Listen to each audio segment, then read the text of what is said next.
बड़े में नाखन भक्तों ने दर्शक भांग को संभड़ा लेना और जहां लिख मेरा पति हेलते जहां लिखा ऊपी को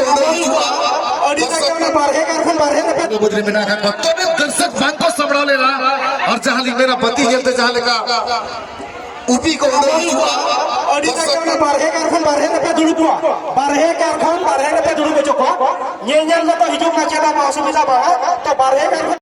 সুতরাং এবং সমস্ত কর্মীকে একেবারে যাকে দায়িত্ব অর্পণ করে দেওয়া সেই মধ্যে মহোদয় অতি বরিষ্ঠ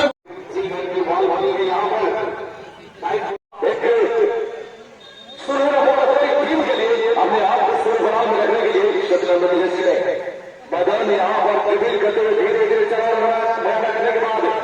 सिंह बादी का बेहतरीन साथी का दोस्तों के लिए सिंह